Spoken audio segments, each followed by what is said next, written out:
அனைவருக்கும் நல்வாழ்த்துக்கள். இன்றைக்கி நம்ம என்ன பார்க்க போகிறோம்னா 11th ஸ்டாண்டர்டில் யூனிட் ஃபஸ்ட்டாக இருக்கக்கூடிய prose the portrait of a lady, அதாவது ஒரு பெண்மணியின் ஓவியம். இதை யார் எழுதியிருக்காங்கன்னா குஷ்வந்த் சிங். வாங்க இப்போ படத்தை பார்க்கலாம். ஃபஸ்ட்டு இந்த படத்தை பாருங்கள். இப்போ 2 குடும்பம் இருக்குது, இப்படி தானே? நியூக்ளியர் ஃபேமிலி அண்ட் ஜாய் ஃபேமிலி, சரிங்களா? Nuclear family and joint family, 2 family pictures இங்கே கொடுத்துருக்காங்க. ஸோ நியூக்ளியர் ஃபேமிலி அப்படின்றது தனி குடும்பம், சரிங்களா? உங்களுடைய இடது பக்கம் இருக்கக்கூடியது. ஜாயிண்ட் ஃபேமிலி அதாவது கூட்டு குடும்பம் அப்படின்றது நம்மளுடைய வலது பக்கத்தில் இருக்கக்கூடியது. ஸோ அதை பற்றி என்ன கேட்டிருக்காங்கன்னா, சில வரிகள் என்னது நீங்கள் எழுதுங்க அப்படின்றது இங்கே ஒரு டேபிள் காலமாக கொடுத்துருக்காங்க. சரி வாங்க இப்போ நம்ம லெசனுக்குள்ளே போயிடலாம். Here is a story that brings out the bond between the author and his loving grandmother. அதாவது இந்த கதை எதை பற்றி சொல்லுதுன்னா, அந்த ஆசிரியருக்கும் அந்த ஆசிரியருடைய பாட்டிக்கும், சரிங்களா, அவங்களுக்கு இடையிலான அன்பு என்னது வெளிப்படுத்தக்கூடியது தான் இந்த ப்ரோஸ். ஸோ ஃபஸ்ட் பேரா பாருங்கள். The grandmother, like everybody's grandmother, was an old woman. She had been old and wrinkled for the 20 years that I had known her. People said that she had once been young and pretty, and had even had a husband, but that was hard to believe. My grandfather's portrait hung above the mantelpiece in the drawing room. He wore a big turban and loose-fitting clothes. His long white beard covered the best part of his chest, and he looked at least 100 years old. He did not look the sort of person who would have a wife or children. He looked as if he could only have lots and lots of grandchildren. As for my grandmother, being young and pretty, the thought was almost revolting. She often told us of the games she used to play as a child. That was seemed quite absurd and undignified on her part, and we treated it like the fables of the prophecies she used to tell us. அதாவது என்ன சொல்கிறாங்கன்னா, இந்த ஆத்தருடைய பாட்டி, சரிங்களா, இந்த ஆசிரியருடைய பாட்டி எப்படி இருக்காங்கன்னா, எல்லா பாட்டியை போல என்னது ஒரு வயதான பெண்ணாக தான் இருந்தாங்க. இவங்க இந்த ஆசிரியர் 20 வருஷமாக அவங்கள பார்த்துக்கிட்டு இருக்காங்க. அவங்களுக்கு அதே அந்த சுருக்கம் விழுந்த முகத்தோடு தான் இருக்கிறாங்க. ஆனால் அவங்க ஒரு சமயத்தில் இளமையாக அழகாக இருந்தாங்க அப்படின்றது மக்கள் பேசிகிட்டு இருந்ததை இவர் கேட்டிருக்காரு. ஆனால் இவர் நம்புறது ரொம்ப கஷ்டமாக இருக்குது. ஏன்னா இப்போ முகம் ரொம்ப சுருக்கங்களாக விழுந்திருக்கும், அப்படி தானே? வயதான காலத்தில் எல்லாருக்குமே இந்த முகம் அந்த சுருக்கம் வரும். இப்போ அந்த பாட்டிக்கு அந்த மாதிரி சுருக்கம் வந்திருக்கு. ஆனால் இந்த பேரனால் என்ன பண்ண முடியல. ஒரு காலத்தில் நம்மளோட பாட்டி இவ்வளோ அழகாக இருந்தாங்களா அப்படின்றத இவரனால் இன்னும் நம்ப முடியல. அவருடைய தாத்தா பற்றி சொல்கிறாங்க. என்னென்னா, அவங்களுடைய வீட்டில் இப்போ பார்த்திங்கன்னா நம்ம தீ எரிப்பாங்க பார்த்தீங்களா, அந்த ஊட்டி அந்த மாதிரி இடங்களில் நம்மளுக்கு ஒரு ஸ்கொயர் ஷேப்பில் கொடுத்துருப்பாங்க. அதுக்குள்ளே விறகு கடைகள்லாம் போட்டு கொஞ்சம் குளிர் காயறதுக்காக வச்சுருப்பாங்க, சரிங்களா? ஸோ அந்த மாதிரி ஒரு மாடம் இருக்குது. அந்த மாடத்துக்கு மேலே என்ன இருக்குன்னா, இந்த தாத்தாவுடைய உருவப்படம் தொங்கிக்கிட்டு இருக்குது.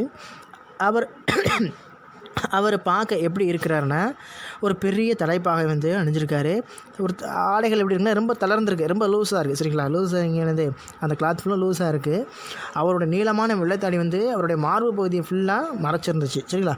ஸோ அவருக்கு கிட்டத்தட்ட எத்தனை வயசு இருக்கலாம், ஒரு 100 வயசை கடந்தவராக தான் அவரை பார்க்குறதுக்கு தோற்றம் அளிக்கிறாரு, சரிங்களா?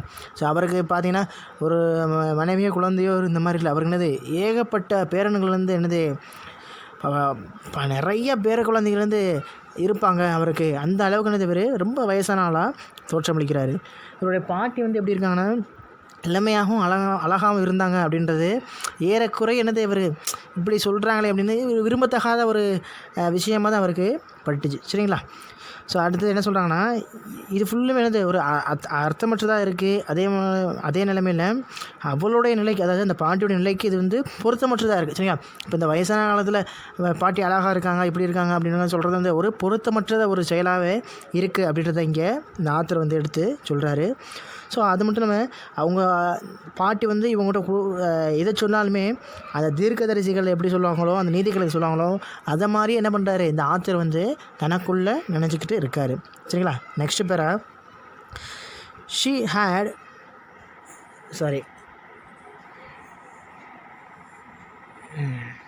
had always been short. Okay, இப்போ பாருங்கள். She had always been short and fat and slightly bent. Her face was a crisscross of wrinkles running from everywhere to everywhere. So அதாவது என்ன சொல்கிறாங்கன்னா, அவங்க வந்து பார்க்குறது எப்படி இருக்காங்க, குள்ளமாக இருக்காங்க, கொஞ்சம் குண்டாக இருக்காங்க. அதே மாதிரி அவருடைய முதுகு எப்படி இருக்குன்னா வளைஞ்சிருக்கு. சரிங்களா? வயசானவங்களுக்கு வந்து முதுகு தண்டுதுன்னது நல்லா வளைஞ்சிருக்கும். அதே மாதிரி வந்து இவங்களுக்கு பெண்ட் ஆயிடுச்சு. சரிங்களா? அவங்க முகத்தில் எங்கே பார்த்தாலும் எப்படி இருக்குது, கோடுகள். சரிங்களா? wrinkles running from everywhere to everywhere. எங்கே பார்த்தாலும் எப்படி இருக்குது, கோடுகள் வந்து முகத்தில் அங்கங்கே என்னது பரவி இருக்குது அப்படின்றத இங்கே சொல்கிறாங்க. அடுத்து, no we were certain she had always been as we had known her, old, so terribly old that she could not have grown older and had stayed at the same age for 20 years. She could never have been pretty, but she was always beautiful.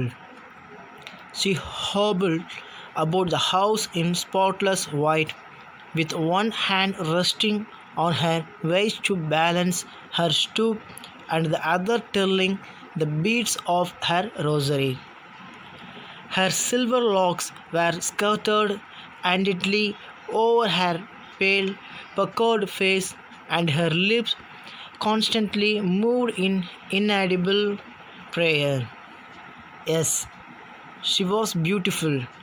She was like the winter landscape in the mountains, an expanse of pure white serenity, breathing peace and contentment.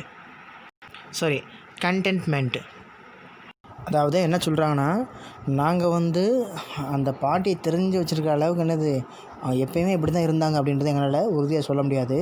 இப்போ அவங்களுக்கு வயசாகிடுச்சுன்னா இது ரொம்ப வயசாகிடுச்சு. சரிங்களா? So கடந்த 20 வருஷமாக என்னது இதே வயது நிலையில் தான் இவங்க இருக்காங்க. அவங்க வந்து எப்போதும் என்னது அழகாகவே ஆக முடியாது அப்படின்றது இவங்க சொல்கிறாங்க. இருந்தாலும் அவங்க பார்க்குறதுக்கு ரொம்ப அழகாக இருக்காங்க அப்படின்ட்டு சொல்கிறாங்க. இங்கே கூணு விழுந்த அந்த முதுகு வந்து ஒரு கை வந்து தாங்கியிருக்கிறதாகவும், மற்றொரு கை என்ன பண்ணுதுன்னா அந்த ஜெபமாலை என்னது உருட்டிக்கிட்டே அந்த ஜெபங்கள் என்னது சொல்லிக்கிட்டே முணுமுணுத்துக்கிட்டே இருக்கிறதாகவும் சொல்கிறாங்க. அவருடைய தோற்றம் எப்படி இருக்குன்னா, அவங்க வந்து வெள்ளை நிற சேலை என்னது உடுத்திருக்காங்க.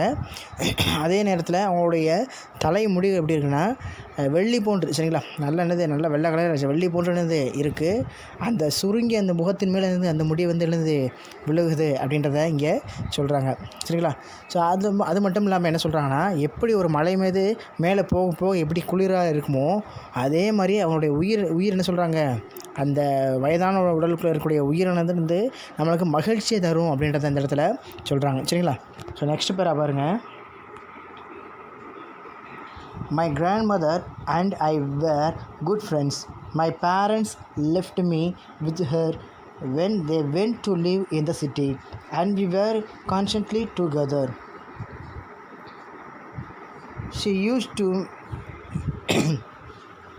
used to wake me up in the morning and get me ready for school. She said her morning prayer in the monotonous sing-song while she bathed and dressed me in the hope that I would listen and get to know it by heart.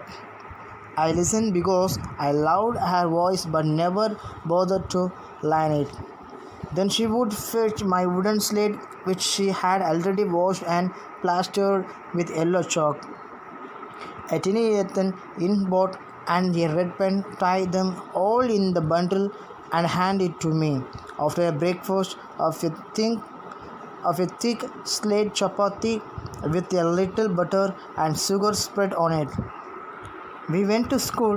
She carried several stale chapatis with her for the village dogs. அதாவது என்ன சொல்கிறாங்கன்னா, so இவங்களுடைய பாட்டி எப்படி இருக்காங்க, நல்ல ஒரு நண்பர்களாக இருக்காங்க. இவருடைய பெற்றோர் என்ன பண்ணுறாங்கன்னா அவங்க சிட்டிக்கு போகிறாங்க. அதனால் இந்த பாட்டிகிட்ட இந்த பேரன் என்ன பண்ணுறாங்க, விட்டு சிட்டிக்கு போயிடறாங்க. ஸோ அந்த ஸ்கூல் கிளப்புற வேலைகள் ஃபுல்லுமே யார் பார்க்குறாங்கன்னா இந்த பாட்டி தான் பார்க்குறாங்க. அவர் அந்த ஆத்தருக்கு வந்து ட்ரெஸ் மாற்றும் பொழுதும் அதேமாதிரி குளிப்பாட்டும் போது என்ன பண்ணுறாங்க, இந்த வழிபாடு பாடலை அவங்க பாடிக்கிட்டே இருக்காங்க. சரி, ஏன் பாடுறாங்கன்னா அப்படியாவது என்னது அவன் மனப்பாடம் பண்ணிடுவான், அந்த பேரை வந்து மனப்பாடம் பண்ணிடுவான் அப்படின்னு நம்பிக்கையில் பாடுறாங்க. ஆனால் இவர் வந்து என்ன நினைக்கிறாருன்னா அவருடைய குரலை மட்டும்தான் நேசிக்கிறாங்க. சரி, அந்த ஆத்தர் வந்து அந்த பாட்டியோடைய குரல் மட்டும்தான் அவருக்கு பிடிச்சிருக்கு. ஆனால் அந்த பாட்டை கற்றுக்கணும் அப்படின்ற அவர் விருப்பம் என்னது அவருக்கு கிடையாது. சரிங்களா? ஸோ அவருடைய மரத்திலான அந்த அந்த ஸ்லேட்டு சொல்லும் பார்த்தீங்களா, அந்த ஸ்லேட் என்ன பண்ணுறாங்க, அந்த மரத்திலான ஸ்லேட்டை வந்து அந்த பாட்டி வந்து கொண்டு வராங்க. ஏற்கனவே அதை என்ன பண்ணியிருப்பாங்க, அதை சுத்தம் செஞ்சு வச்சுருப்பாங்க. நீரில் அதாவது தண்ணியில் நல்லா நனைச்ச அந்த மஞ்சள் நிற அந்த சாக் பீஸ் என்னது எடுத்து வச்சுருப்பாங்க. அதே நேரத்தில் ஒரு சின்ன மண்ணால் செய்யப்பட்ட அந்த இங்க் பாட்டில். சரிங்களா? முன்னே பார்த்திங்கன்னா இங்க் பாட்டில் மண்ணால் செஞ்சுருப்பாங்க. சரிங்களா? அந்த இங்க் பாட்டிலு, அப்புறம் ஒரு சிவப்பு கலர் பேனா. ஸோ இது எல்லாமே என்னது மொத்தமாக ஒன்றா பண்டிலாக என்னது கட்டி அவரோட அந்த பேரண்ட்டை அந்த பாட்டி வந்து கொடுப்பாங்க. சரிங்களா? ஸோ அதுக்கப்புறம் அந்த சப்பாத்தி காலையில் பிரேக்ஃபாஸ்ட்டுக்கு அந்த சப்பாத்தி செஞ்சுருப்பாங்க. அந்த சப்பாத்தி மேலே கொஞ்சோண்டு வெண்ணெய் தடவி அது மேலே வந்து கொஞ்சம் சர்க்கரை என்ன பண்ணியிருப்பாங்க, தூவி வச்சுருப்பாங்க. அதை அந்த சாப்பாடை காலையில் சாப்பிட்றதுக்கு கொடுத்துட்டு 2 பேர் என்ன பண்ணுவாங்க, அந்த பாட்டி அந்த பேரனும் அந்த ஸ்கூலுக்கு கிளம்பி போகிறாங்க. சரிங்களா? அப்படி அவங்க போகும்போது அந்த பாட்டி என்ன பண்ணுவாங்கன்னா, அந்த கிராமத்தில் வந்து இருக்கக்கூடிய நாய்கள் வந்து என்னது ரொம்ப பசியாக இருக்கும். சரிங்களா? பராமரிப்பு இல்லாமல் இருக்கும் அந்த நாய்களுக்கு தவிர அந்த காஞ்சி 3 சப்பாத்தி என்ன பண்ணுவாங்க, அவங்க கையோடு எடுத்துகிட்டு போவாங்க. சரிங்களா? ஸோ நெக்ஸ்ட்டு பாருங்கள். The grandmother always went to school with me because the school was attached to the temple. The priest taught us the alphabet and the morning prayer, while the children sat in rows on either side of the veranda singing the alphabet or the prayer in the chorus. My grandmother sat inside reading the scriptures. When we had both finished, we would walk back together. This time the village dogs would meet us at the temple door. They followed us to our home, growling and fighting with each other for the chapati we threw to them. அதாவது என்ன சொல்கிறாங்கன்னா, அந்த பாட்டி வந்து எப்போதுமே என்ன பண்ணுவாங்க, இந்த பேரனோட ஸ்கூலுக்கு போகிறாங்க. ஏன் போகிறாங்கன்னா, அந்த பள்ளி வந்து அந்த கோயிலோட என்னது இணைஞ்சிருக்கான். சரிங்களா? ஸோ அங்கே இருக்கக்கூடிய அச்சார் என்ன பண்ணுறாங்கன்னா, இவருக்கு வந்து எழுத்துக்களையும் காலையில் வழிபாட்டு என்னது சொல்லிக் கொடுக்குறாங்க. குழந்தைங்க வந்து எதிரெடுத்து வரிசையிலேருந்து வராண்டாவில் அப்படியே என்னது உட்காந்துக்கிட்டு எழுத்துக்களையும் ஜெபங்களையும் என்ன பண்ணுறாங்க, குழுவாக சேர்ந்து என்ன பண்ணுறாங்க, அவங்க பாடிக்கிட்டு இருக்காங்க. சரிங்களா? இந்த நேரத்தில் பாட்டி என்ன பண்ணுறாங்கன்னா, உள்ளே உட்காந்து அந்த திருமறைகள் என்ன பண்ணுறாங்க, அவங்க வாசிக்கிட்டே இருக்காங்க. சரிங்களா? ஸோ 2 வேலை, அதான் 2 வேலைகள் முடிஞ்சுன்னு சொல்லியிருக்காங்க. என்னென்னா காலை வேலையை முடிஞ்சிச்சு, மதிய வேலையை முடிஞ்சிச்சு. சரிங்களா? ஸோ முடிஞ்சிட்டு 2 பேருமே சேர்ந்து என்ன பண்ணுறாங்க, வீட்டுக்கு ஒன்றா திரும்பி போகிறாங்க. இப்படி திரும்பி போகிற நேரத்தில் என்னது, அந்த கோயில் வாசப்படியில் என்ன பார்த்திங்கன்னா, அந்த தெரு நாய்கள், இந்த கிராமத்து நாய்கள் ஃபுல்லாக என்ன பண்ணுது, அவங்கள பார்க்கும். சரிங்களா? பார்த்துட்டு என்ன பண்ணுவாங்கன்னா, ஸோ இந்த பாட்டி தூக்கி எறிகிற அந்த சப்பாத்திக்காக என்ன உரிமைக்கிட்டும் ஒன்றுக்கு ஒன்று என்ன பண்ணுது, இந்த நாய்கள் சண்டை போட்டுக்கிட்டு என்னது அவங்கள வீடு வர வந்துக்கிட்டே இருக்கும். சரிங்களா? ஸோ அடுத்து பாருங்கள். When my parents were comfortably settled in the city, they sent for us. That was a turning point in our friendship. Although we shared the same room, my grandmother no longer come to school with me. I used to go to an English school in a motor bus. There were no dogs in the streets, and she took to feeding sparrows in the courtyard of our city house. அதாவது என்ன சொல்கிறாங்கன்னா, இப்போ அவருடைய parents என்ன பண்ணிட்டாங்க, நகரத்தில் போய் நல்லபடியாக செட்டில் ஆகிட்டாங்க. சரிங்களா? ஸோ செட்டில் ஆன பிறகு இந்த பாட்டியும் இந்த பேரன் என்ன பண்ணுறாங்கன்னா, நீங்களும் சிட்டிக்கு வாங்க அப்படின்னு சொல்கிறாங்க.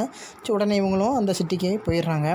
ஸோ இப்போ சிட்டிக்கு போனதுக்கப்புறம் அந்த பாட்டிக்கும் இந்த பேரனுக்கும் இருக்கக்கூடிய நட்பு என்னது கொஞ்சம் ஒரு திருப்பு முனையாக இருக்குது சரிங்களா. அவ்வளோவா இங்கே இருக்கும்போது என்ன பண்ணாங்க, நல்ல ஃப்ரெண்ட்ஷிப்பாக இந்த மாதிரி இருந்தாங்க. ஆனால் இங்கே போகும்போது என்னாச்சு, கொஞ்சம் ஃப்ரெண்ட்ஷிப் வந்து டச் இல்லாமல் போயிடுச்சு. ஏன் அப்படின்னா, ஸோ அவங்க வந்து ஒரே ரூமில் இருந்தாலுமே அவங்க வந்து எப்படி இருக்காங்க, இப்போ வந்து இந்த சின்ன பையனை பண்ணுற அந்த பேரை வந்து ஸ்கூலுக்கு போயிடறான் சரிங்களா. ஸோ ஸ்கூலுக்கு போயிடறதுனால இந்த பாட்டி வீட்டிலே இருக்காங்க. ஏன்னா அது வந்து கோயிலோடு சேர்ந்து இருந்ததுனால அவங்களும் போனாங்க சேர்ந்து. ஆனால் இப்போ என்னென்னது, இது வந்து ஒரு ஆங்கில பள்ளி சரிங்களா. ஸோ இந்த ஆங்கில பள்ளினால இந்த இடத்துல அவங்க அந்த ஸ்கூலுக்கு அவங்க போக முடியாமல் போயிடுச்சு. இப்போ அவங்க என்ன பண்ணுறாங்க, அந்த பாட்டி அந்த வீட்டிலையே இருக்காங்க. அதே நேரத்தில் இங்கே தெரு நாய்க்கள் எதுவுமே என்னது இங்கே இல்லை சரிங்களா. ஸோ அந்த பாட்டி என்ன பண்ணாங்கன்னா, இந்த நகரத்தில் இருக்கிற அந்த வீட்டில் என்னது அந்த முற்றம், அந்த பால்கனி சொல்லணும் பார்த்தீங்களா, அந்த முற்றத்தில் உட்காந்து என்ன பண்ணுறாங்க, அந்த ஸ்பேரோஸ், அந்த சிட்டுக்குருவிகளுக்கு என்ன பண்ணுறாங்க, உணவை கொடுத்துக்கிட்டு இருக்காங்க சரிங்களா. நெக்ஸ்ட்டு பாருங்கள். As the years rolled by, we saw less of each other. For some time, she continued to wake me up and get me ready for school. When I came back, she would ask me what the teacher had taught me. I would tell her English words and little things of Western science and learning. The law of gravity, Archimedes, the principle, the world being round, etc. This made her unhappy. She could not help me with my lessons. She did not believe in the things they taught at the English school and was distressed that there was no teaching about God and the scriptures. One day I announced that we were being given music lessons. She shared nothing but her silence meant disapproval. She rarely talked to me after that. அதாவது இப்போ வருஷங்கள் வந்து போய்கிட்டே இருக்குது சரிங்களா. வருடங்கள் வந்து கடந்து போய்கிட்டே இருக்குது. இப்போ இந்த பாட்டியும் இந்த பேரனும் சந்திக்கிற நேரம் வந்து கம்மியாகிட்டே இருக்குது சரிங்களா. ஸோ ஒரு சில நேரங்கள் வந்து ஸ்கூல் விட்டு வரும்பொழுதே இந்த பாட்டி இவர்கிட்ட பேசுகிறதுக்கு காத்திருப்பாங்க சரிங்களா. ஸோ அப்படி ஒரு தடவை என்ன பண்ணுறாங்கன்னா கேட்குறாங்க, இன்றைக்கி உங்களோட ஆசிரியர் வந்து என்ன சொல்லி கொடுத்தாங்க அப்படின்றத கேட்குறாங்க சரிங்களா. ஸோ அதுக்கு இவர் பேர் என்ன சொல்கிறா அப்படின்னா, நிறைய ஆங்கில வார்த்தைகள் சொல்லிக் கொடுத்தாங்க. அதுவும் இல்லாமல் மேல்நாட்டுடைய அறிவியலுடைய சின்ன சின்ன விஷயங்கள் சொல்லிக் கொடுத்தாங்க. அப்புறம் புவியீர்ப்பு விசை சொல்லிக் கொடுத்தாங்க. ஆர்க்கிமிடிஸ் கோட்பாடு சொல்லிக் கொடுத்தாங்க. அப்புறம் உலகம் வந்து உருண்டையாக இருக்குது அப்படின்ற இந்த தகவலாம் சொன்னாங்க அப்படின்றத இந்த பேரை வந்து அந்த பாட்டிகிட்ட சொல்கிறாப்புல சரிங்களா. ஸோ இதை கேட்டவுடனே அவங்க என்னது மகிழ்ச்சி இல்லாத மாதிரி ஆயிடுறாங்க. ஏன்னா அங்கே வந்து ஃபுல்லுமே என்னது வழிபாட்டு பாடல்கள் இந்த மாதிரி சொல்லி கொடுத்து என்ன பண்ணுறாங்க, இங்கே படிச்சுட்டு இருந்தாங்க. ஆனால் நகரத்தில் படிப்பு முறை என்னது கொஞ்சம் வித்தியாசமாக இருக்குது சரிங்களா. ஸோ உடனே பாட்டி என்ன கேட்குறாங்கன்னா, வேறு கடவுள் மற்றும் திருமறை நூல் இதை பற்றி எதுவும் சொல்லிக் கொடுக்கலையா அவங்களுக்கு அப்படின்றத கேட்குறாங்க. அதுக்கு அவர் என்ன சொல்கிறாங்கன்னா, இல்லை எங்களுக்கு வந்து மியூசிக் கிளாஸ், அதாவது இசைப்பாடல் வந்து சொல்லிக் கொடுத்தாங்க அப்படின்றத அவர் திருப்பி பதிலாக சொல்கிறாரு சரிங்களா. ஸோ இதை கேட்ட உடனே அந்த பாட்டி என்ன பண்ணுறாங்கன்னா அமைதியாகிறாங்க சரியா. ஸோ அமைதியானவுடனே இப்போ இந்த பேர் எனக்கு புரியுது. ஸோ இப்போ வந்து நம்ம பாட்டிக்கு இது பிடிக்கலை, இது வந்து அவங்களுக்கு வருத்தத்தை தான் கொடுக்குது அப்படின்றத என்ன பண்ணுறாரு அவர் புரிஞ்சுக்கிட்டார் சரிங்களா. ஸோ நெக்ஸ்ட் பேரா, when I went up to university, I was given a room of my own. The common link of friendship was snapped. My grandmother accepted her situation with resignation. She rarely left her spinning wheel to talk to anyone. From sunrise to sunset, she sat by her wheel spinning and reciting prayers. Only in the afternoon, she relaxed for a while to feed the sparrows, while she sat in the veranda breaking the bread into the little bits. Hundreds of little birds collected round her, creating a veritable bedlam of chirping.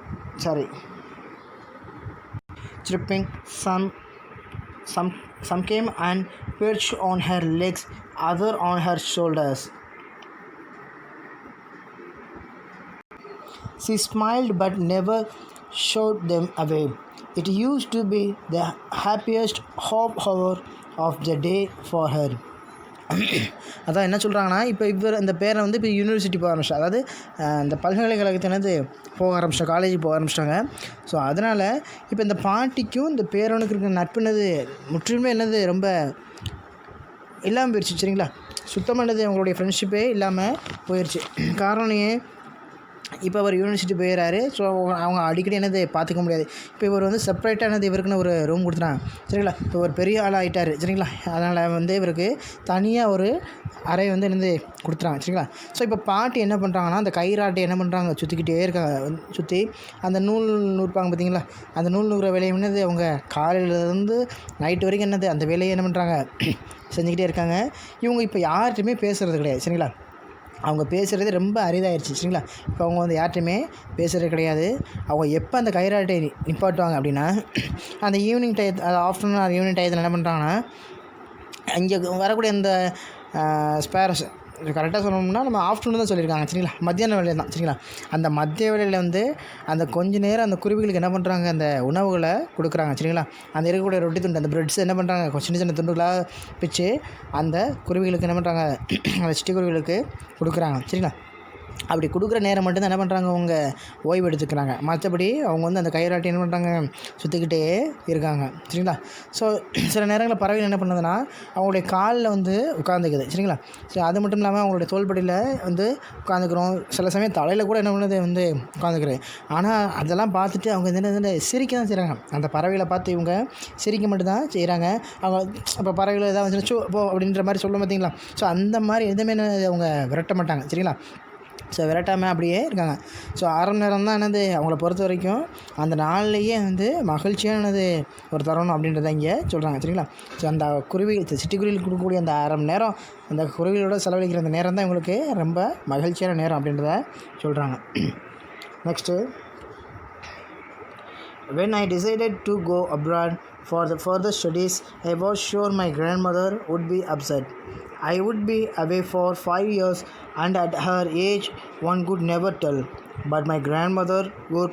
She was not even sentimental. She came to leave me at the railway station, but did not talk or show any emotions. Her lips moved in prayer. Her mind was lost in prayer. Her fingers were busy telling the beats of her rosary.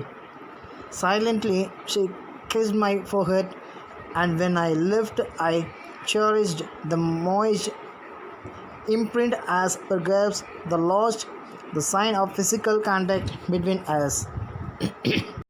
So என்ன சொல்கிறாங்கன்னா, இப்போ வந்து இவர் வந்து abroad போகிறார். அதாவது வெளிநாட்டுக்கு என்ன பண்ணுறாங்க, அவங்க கிளம்பி போகிறாரு. சரிங்களா, வேலை விஷயமா இருந்து வெளிநாட்டுக்கு கிளம்பி போகிறாரு. ஃபர்தர் ஸ்டடீஸ் வேலைக்கு இல்லை, ஃபர்தர் ஸ்டடீஸ்க்காக. சரிங்களா, இதுக்கு மேலே என்னது மேல் படிப்புக்காக என்னது வெளிநாட்டுக்கு போகிறதுக்காக முடிவு பண்ணியிருக்காரு. ஸோ இந்த சமயம் வந்து எப்படி இருக்கும், இந்த பாட்டிக்கு ரொம்ப வருத்தமாக இருக்கும். சரிங்களா, ஏன்னா பேரனோட இவ்வளோ நாள் வந்துட்டு தன்னை விட்டுட்டு போகிறாரு அப்படின்னு நினைக்கும்போது இந்த பாட்டிக்கு வருத்தமாக இருக்குது அப்படின்றத இவர் நினைக்கிறாரு. ஸோ 5 வருஷம் என்னது அவங்கள விட்டு விலகி இருக்கிறது நினச்சினது அவர்கிட்ட சொல்ல முடியாது அப்படி தானே, அந்த பாட்டிகிட்ட சொல்ல முடியாது அப்படின்றத நினைக்கிறாங்க. ஆனால் என்னது அந்த பாட்டினால் முடிஞ்சிச்சு, அதை அக்செப்ட் பண்ண முடியுது. சரிங்களா, ஏன்னா அவங்களுக்கு வந்து எந்த ஒரு உணர்வுகளுக்குமே அடிமையானவங்க மாதிரி என்னது பார்க்குறதுக்கு தெரியல. இவரை வழி அனுப்பியிருக்க என்ன பண்ணுறாங்கன்னா, அந்த ரயில்வே ஸ்டேஷனுக்கு போகிறாங்க. ஆனால் எதுவுமே என்ன பண்ணல, அவங்க பேசலை. தன்னுடைய மன வெளிச்சிகளை நம்ம மனசுக்குள்ளே ஏதாவது தோணும் பார்த்தீங்களா, அந்த மன வெளிச்சின்னு சொல்லுவாங்க. அந்த மன வெளிச்சிகளை என்ன பண்ணல, அவங்க வெளிக்காட்டவே இல்லை. சரிங்களா, கோபமோ சந்தோஷமோ எந்த ஒரு உணர்வுகளும் என்ன பண்ணல, அவங்க வெளிக்காட்டலை. அவங்களோட எண்ணங்கள் ஃபுல்லும் எதில் இருந்துச்சுன்னா, அந்த இறை வணக்கத்திலே இருந்துச்சு. சரிங்களா, அந்த இறைவனை வந்து மந்திரங்கள் என்னது உதட வந்து மந்திரம் உச்சரிச்சுக்கிட்டு அந்த இறைவனை மட்டுமே என்னது நினச்சிக்கிட்டே இருக்காங்க. சரிங்களா, அவங்க மனசு முழுவதும் எங்கே இருக்குன்னா, அந்த ஜபத்திலே என்னது அப்படியே மூழ்கி இருந்துச்சு. சரிங்களா, அவங்களுடைய விரல் பார்த்திங்கன்னா ஜபமலை எண்ணங்களும் அந்த மணிகள் என்னது உருட்டிக்கிட்டே இருக்காங்க. ஸோ அமைதியாக அவருடைய அந்த பேரனுடைய நெற்றியில் என்ன பண்ணுறாங்க, அவர் முத்தமிடுறாங்க. ஸோ அவங்க கிளம்பும்போது அவர் என்ன நினைக்கிறாங்கன்னா, அந்த ஈரமான அடையாளம் வந்துனது அந்த முத்திரையை அவர் நெஞ்சார என்ன பண்ணுறாரு, நேசிக்கிறார். சரிங்களா, அதுக்கப்புறம் ஸோ இப்போ இவங்களுக்கும் இந்த பேரனுக்கும் என்னது இருக்கின்ற இந்த இடையில் இருக்கக்கூடிய இந்த தொடர்பு என்னது, இதுதான் கடைசி இந்த தொடர்புக்கு வந்து இதுதான் கடைசியான அடையாளமாக இருக்கலாம். அதாவது அந்த பாட்டி வந்து முத்தமிட்டு இருக்காங்க பார்த்தீங்களா, அந்த முத்தம் தான் என்னது, இந்த பாட்டிக்கும் இந்த பேரனுக்கு இருக்கிற உறவு வந்து என்னது கடைசி. இதுக்கு மேலே பாட்டியை திரும்ப பார்ப்போமா அப்படின்றது என்னது அவருக்கே தெரியல. ஏன்னா அவர் 5 வருஷம் கழிச்சு தான் வருவார்ல. அப்போ அந்த 5 வருஷம் கழிச்சு வரும்போது பாட்டி உயிரோடு இருப்பாங்களா அப்படின்றது என்னது இவருக்கு ஒரு சந்தேகமாகவே இருந்துச்சு.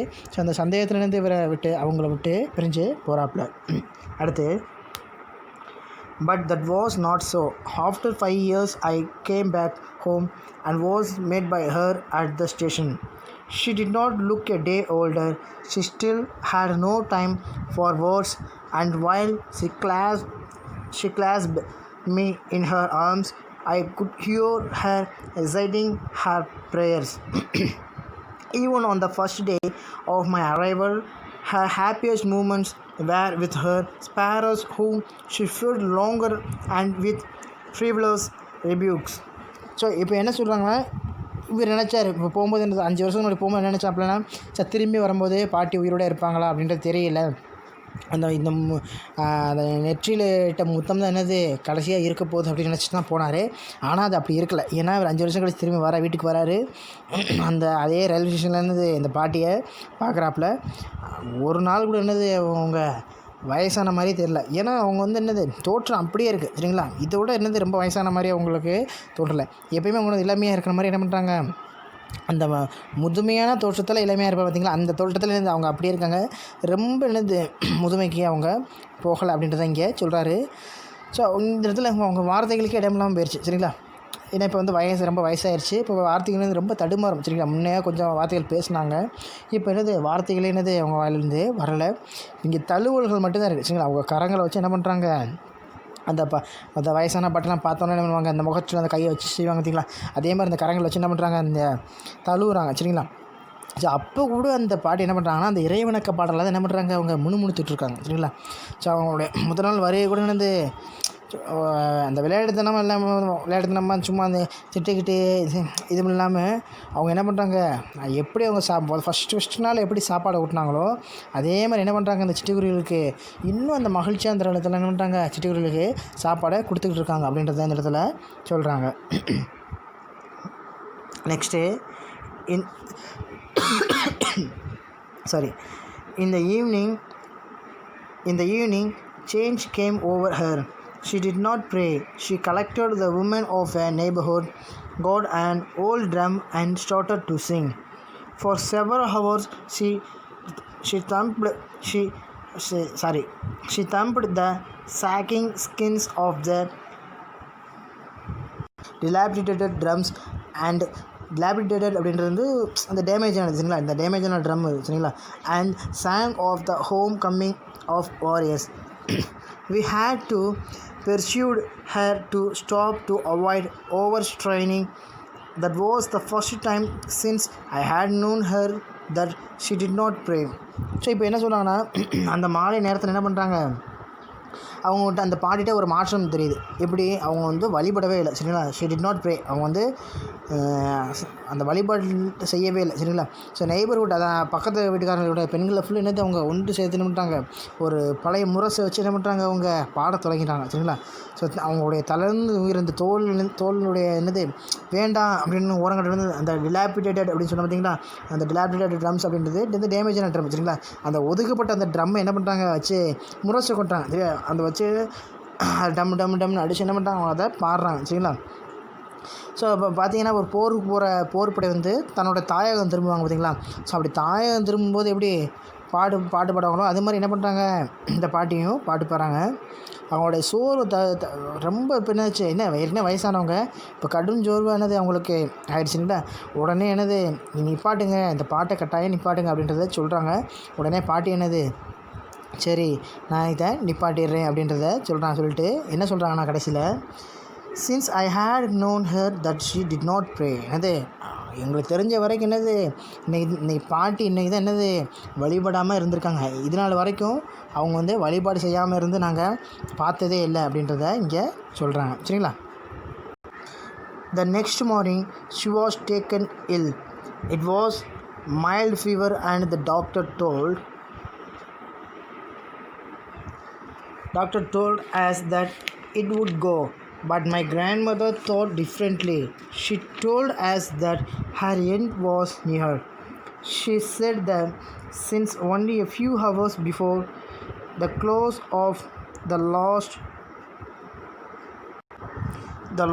chapter of her life, she had omitted to pray. She was not going to waste any more time talking to us. Very அதாவது என்ன சொல்கிறாங்கன்னா, ஸோ மறுநாள் காலையில் என்ன பண்ணிட்டாங்க, அவங்களுக்கு லேசான காய்ச்சல்லேருந்து உடம்பு முடியாமல் போயிடுச்சு. லேசான காய்ச்சல் வந்து அவங்களுக்கு இருக்குது. அது சரியாயிரும் அப்படின்றத டாக்டர் வந்து இவங்கள்ட்ட சொன்னாங்க. ஆனால் இவங்களோட பாட்டி என்ன பண்ணுறாங்க, வேறு விதமாக என்ன பண்ணுறாங்க, சிந்திக்கிறாங்க. ஸோ அவங்க என்னுடைய கடைசி நாள் இது தான் அப்படின்றத மற்ற பேரண்ட்டையும் அவங்களுடைய பெற்றோர்களையும் என்ன பண்ணுறாங்க, சொல்கிறாங்க. ஸோ இப்படி சொன்ன உடனே என்ன ஆச்சு, உங்களுக்கு கொஞ்சம் கஷ்டமாகிடுச்சு சரிங்களா. ஸோ சொல்லிவிட்டு இந்த பாட்டி என்ன பண்ணுறாங்கன்னா, ஒரு சில நேரம் தான் இருக்குது. ஸோ நான் வந்து ஜெபம் பண்ணுறதுக்கு நான் மறந்துட்டேன். என்ன பண்ணுங்க, ஜெபம் பண்ண விடுங்க. நான் உங்கள்கிட்ட பேசி நேரத்தை வீணடிக்க விரும்பலை அப்படின்றத என்ன பண்ணுறாங்க அந்த பாட்டி இப்போ சொல்கிறாங்க சரிங்களா. Next, very protested, but she ignored our protests. She lay peacefully in bed praying and telling her beads. Even before we could suspect, her lips stopped moving and the rosary fell from her lifeless fingers. A peaceful pallor spread on her face and we knew that she was dead. So இங்கே என்ன சொல்கிறாங்க பாருங்கள். So இப்படி சொன்ன உடனே நான் இறந்துட போகிறேன் அப்படின்ற மாதிரி சொன்னோன்னே உங்களை பேச்சு என்ன பண்ணுறாங்க, இவங்க கண்டிக்கிறேன், இப்படிலாம் பேசாதீங்க அப்படின்றத சொல்கிறாங்க. ஆனால் அதை அந்த பாட்டி வந்து பொருட்படுத்தவே இல்லை சரிங்களா. பொருட்படுத்தாமல் அந்த ஜெபமாலையை எடுத்து என்ன பண்ணுறாங்க, ஜெபம் பண்ணிகிட்டே அந்த ஜெபமாலையை உருட்டிக்கிட்டே ஜெபம் பண்ணிகிட்டே என்ன பண்ணுறாங்க இருக்காங்க சரிங்களா. ஸோ அப்படி அந்த வழிபாடு செஞ்சுட்டு இருக்கும்போது என்ன ஆச்சுன்னா, ஸோ இவங்களுக்கு ஒரு சந்தேகம், என்ன அசைவில்லாமல் இருக்காங்களே என்ற மாதிரி பார்க்கும்போது அவருடைய உதடுகள் என்ன பண்ணிடுச்சு, அந்த மந்திரங்கள் ஜெபிக்கிறது என்ன பண்ணிடுச்சு, அப்படியே நின்றுச்சு சரிங்களா. ஸோ கைகள் என்ன பண்ணுறாங்க, அந்த ஜெபமாலை அந்த விரலை விட்டு அந்த ஜெபமாலை கீழே விழுகுது சரிங்களா. அவருடைய வெளியே நிறம் என்னது, அவரோட முகத்தில் பரவ ஆரம்பிச்சு. இப்போ பார்க்கும்போது இறந்தவங்களை பார்க்கும் பொழுது நம்மளுக்கு தெரியும், ஒரு அளவு கடந்த ஒரு அமைதி தெரியும் பார்த்தீங்களா. ஒரு மனிதன் தூங்குறதுக்கும் இறந்து போகிறதுக்கும் வித்தியாசம் நிறையா இருக்குது அப்படி தான் நம்மளுக்கு தெரியும். அந்த தூக்கத்தில் பார்த்திங்கன்னா முகம் வந்து சிரிப்பான முகமாக இருக்கலாம், அழுகை, இது ஒரு வகையில் ஒரு உணர்வு வெளிக்காட்டக்கூடியதாக இருக்கும். ஆனால் இறந்ததுக்கப்புறம் அந்த முகம் வந்து என்ன பண்ணாது, எந்த ஒரு உணர்வுகளுமே வெளிக்காட்டாத அளவுக்கு என்னது இருக்கும் சரிங்களா. அதாவது ஒரு அமைதி நிலையில் இருக்கும் சரிங்களா. அந்த அமைதி நிலையினது இந்த பாட்டியோட உடல் இருக்குது அப்படின்றத சொல்கிறாங்க, அந்த முகம் வந்து இருக்குது அப்படின்றத சொல்கிறாங்க. ஸோ இதன் மூலமாக அவள் வந்து என்னது இறந்துட்டா அப்படின்றத இவங்க தெரிஞ்சுக்கிட்டாங்க சரிங்களா. Next, we lifted her off the bed and as is customary laid her on the ground and covered her with a red shawl. After a few hours of mourning, we left her along to make arrangements for her funeral. அப்படின்றது வந்து நம்ம இறுதி சடங்கு சொல்லுவோம் பார்த்தீங்களா, அதுதான் சரிங்களா. funeral. In the evening we went to her room with a crude structure to take her to be cremated. The sun was setting and had lit her room and veranda with a blast of golden light. We stopped halfway in the courtyard, all over the veranda and in her room, right up to where she lay dead and stiff, wrapped in the red shawl. Thousands of sparrows sat scattered on the floor. There was no chirping. We felt sorry for the birds and my mother fetched some bread for them. She broke it into little crumbs the way my grandmother used to and threw it to them. The sparrows took no notice of the bread. When we carried my grandmother's corpse off, they flew away quietly. Next morning, the sweepers swept the bread crumbs into the dustbin. அதாவது என்ன சொல்கிறாங்கன்னா,